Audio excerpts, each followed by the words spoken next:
3절 애굽은 사람이여 신이 아니며 그들의 말들은 육체여 영이 아니라 여호와께서 그의 손을 펴시면 돕는 자도 넘어지며 도움을 받는 자도 엎드러져서 다 함께 멸망하리라. 7절 너희가 자기 손으로 만들어 범죄하는 우상 금 우상을 그날에는 각 사람이 던져버릴 것이며. 예, 오늘 이 시간 그 이사야서 이제 31장의 말씀을 함께 나눌 수 있기를 원합니다.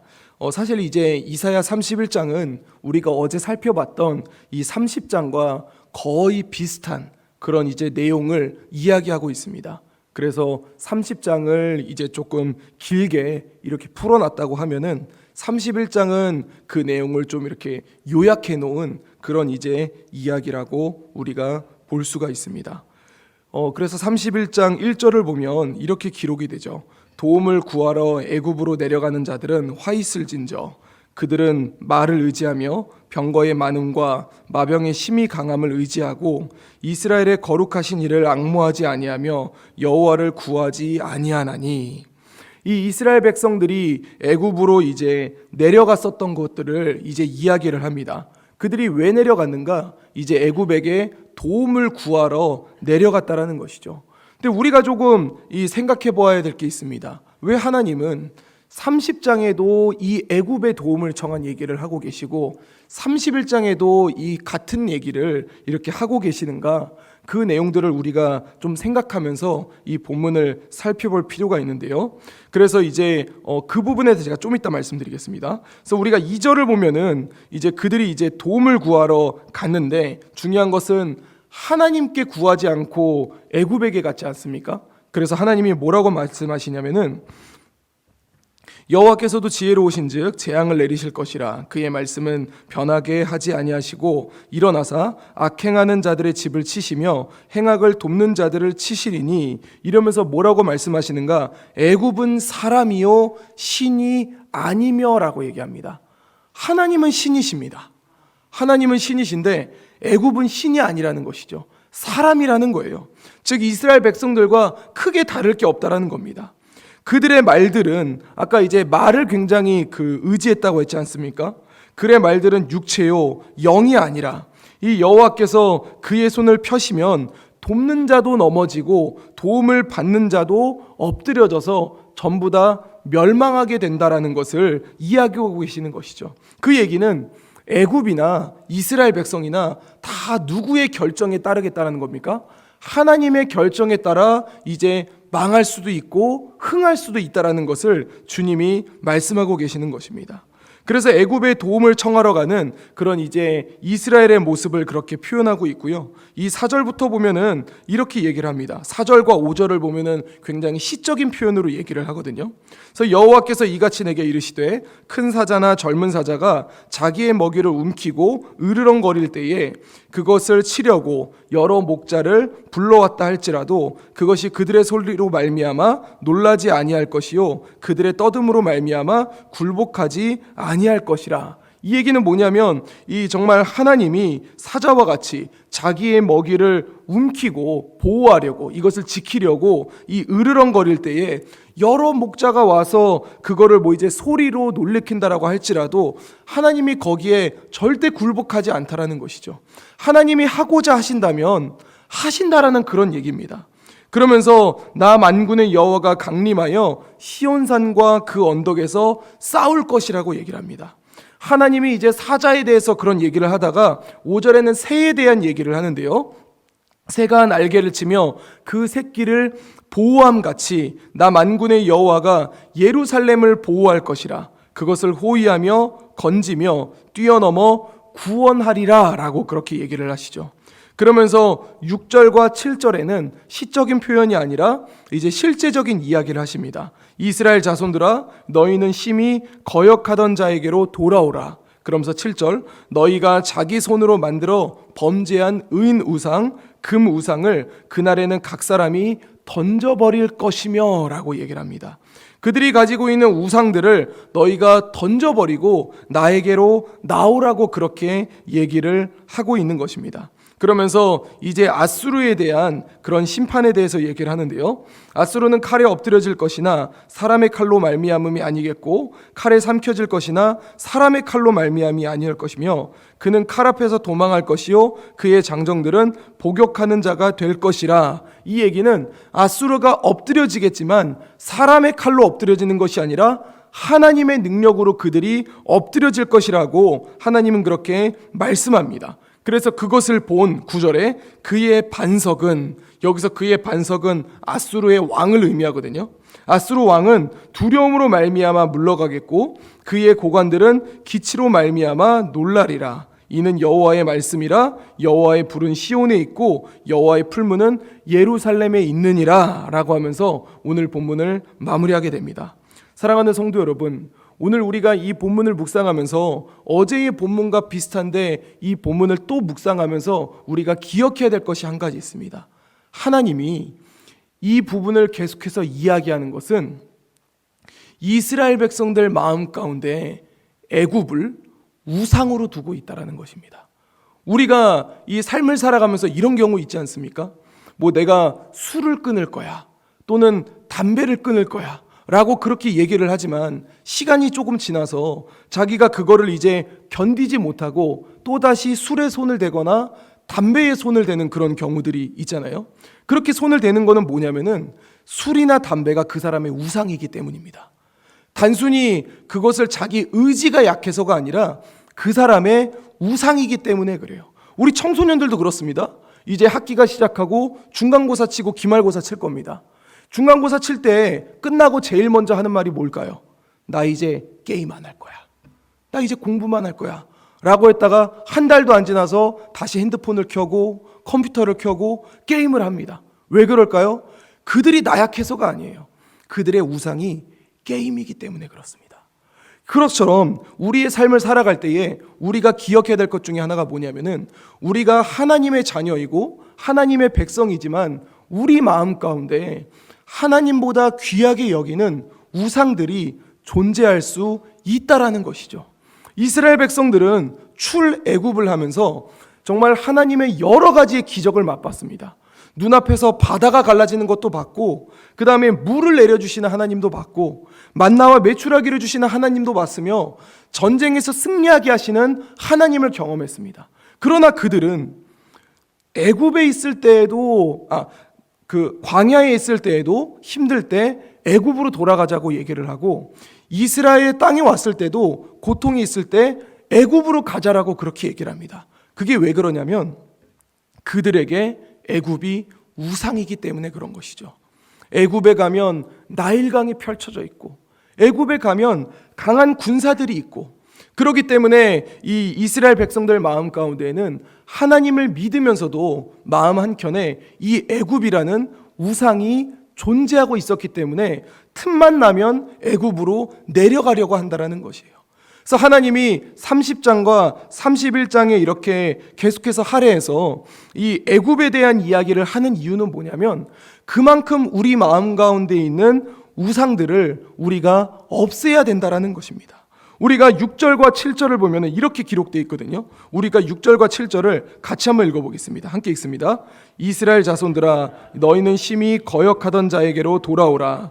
너희가 자기 손으로 만들어 범죄한 은우상, 금우상을 그날에는 각 사람이 던져버릴 것이며, 이렇게 얘기를 하는 거죠.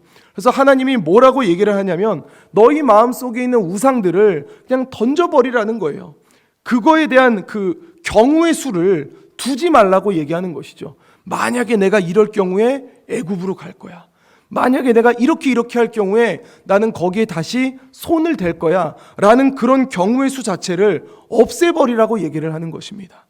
사랑하는 성도 여러분, 오늘 우리가 삶을 살아갈 때에 이 본문의 말씀에 근거하여서 우리가 기억해야 될 게 한 가지 있습니다. 그것은 바로 뭐냐면 우리에게 있는 어떤 문제점이 하나 있는데요, 방금 우리가 얘기했던 것처럼 우리가 없애버릴 수 있는 우상도 있지만 없애지 못하는 우상도 하나 있습니다. 실제로 우리가 삶을 살아갈 때 돈이라는 존재는 실제로 필요하지 않습니까? 돈을 없앨 수는 없지 않습니까? 그런데 우리가 이런 부분들을 이겨내기 위해 우리가 기억해야 될 것은 뭐냐면 6절에 있는 내용인데요. 이스라엘 자손들아 너희는 심히 거역하던 자에게로 돌아오라라는 거거든요. 그 얘기가 무슨 얘기냐면은 우리가 가지고 있는 우상들을 좋아할 수도 있고 사랑할 수도 있지만 우리가 기억해야 될 건 뭐냐면 그 우상들보다 하나님을 더 사랑하면 된다는 것입니다. 우리가 이제 아무리 좋은 거를 산다고 하더라도 그것을 쓰다가 더 좋은 거를 사면은 과거 거를 돌아보지 않거든요. 우리가 신발을 사더라도 새 신을 계속 신다 보면 헌신을 신고 싶지는 않지 않습니까? 그것처럼 우리가 하나님을 더 사랑해야 된다는 것이죠. 우리가 가지고 있는 내면에 있는 우상보다 하나님을 더 사랑할 때에 우리는 그런 어떤 선택의 기로에 서지 않는다라는 것이에요. 예를 들어서 만약에 내 마음 가운데 내 자녀가 우상일 수도 있습니다. 내가 하나님 앞에 나아가야 되는데 내 자녀가 더 우상이 될 때가 있어요. 그런데 그 내 자녀보다 하나님을 더 사랑한다고 하면은 우리의 우선순위에 있어서 그것은 분명하게 정리될 수 있다라는 것이죠. 하나님은 오늘의 이야기를 보시면서 하나님이 계속해서 이야기하고 계시는 건 뭐냐면 그들에게 계속한 기회를 주고 계시는 거예요. 너희가 애굽으로 간다고 할지라도, 너희가 하나님에게 얘기하지 않고 애굽으로 간다 할지라도 하나님은 계속해서 너희를 보호하시며 바로 심판을 내리는 것이 아니라 기회를 주고 계시는 거예요. 어떤 기회입니까? 하나님을 더 사랑할 수 있는 기회, 하나님 앞에 돌아갈 수 있는 기회를 지금 그들에게 주고 계시는 것입니다. 사랑하는 성도 여러분, 이제 오늘 우리의 하루가 시작됩니다. 오늘 우리는 하루를 살아가면서 또 여러 가지의 상황에 부딪히게 될 것이고, 그리고 또 우리는 인생 속에 거하면서 하나님보다 더 귀한 것 같은, 더 급박한 것 같은 그런 상황 속에 우리가 부딪힐 때가 있습니다. 그런데 우리가 그것들을 이겨낼 수 있는 방법은 한 가지입니다. 그 무엇보다도 하나님을 더 사랑하는 것입니다. 하나님을 더 사랑하게 된다면 우리가 가지고 있는 문제는 자연스럽게 해결될 것입니다. 하나님보다 다른 것들을 더 사랑하지 않으면 우리는 다른 것들을 더 바라보지 않게 될 것입니다. 그렇게 될 때에 우리는 정말 예배를 겨우 지키고 신앙을 겨우 지키는 존재로 나아가는 것이 아니라 하나님 앞에 나아가고 하나님께 쓰임받고 그냥 단순히 내 신앙을 지켜가는 존재가 되는 것이 아니라 이 세상을 변화시켜 나가고 이 세상을 주님의 나라로 바꿔나갈 수 있는 그런 주님의 도구가 될 줄로 믿으시기 바랍니다. 그래서 우리가 삶을 살아갈 때에 주님을 바라보며 나아가고 주님께 거하며 나아감으로 말미암아 하나님 앞에 귀하게 쓰임받는 우리 재건부평교회 모든 성도님들이 될 수 있기를 우리 주 예수 그리스도 이름으로 간절히 축원드립니다. 기도하겠습니다. 이제 오늘 받은 말씀으로 함께 기도하겠습니다. 우리가 고난과 번영의 때 지속적으로 찾게 되는 나만의 우상들이 있다면 그 존재를 분명하게 찾을 수 있게 하여 주옵소서. 우리가 찾은 우상들보다 주님을 더 사랑하게 하셔서 우상들로부터 멀어질 수 있는 주의 자녀들이 될 수 있도록 인도하여 주소서. 함께 기도하겠습니다.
이제 개인의 기도 제목을 가지고 하나님 앞에 기도하시기 바랍니다.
수고하셨습니다.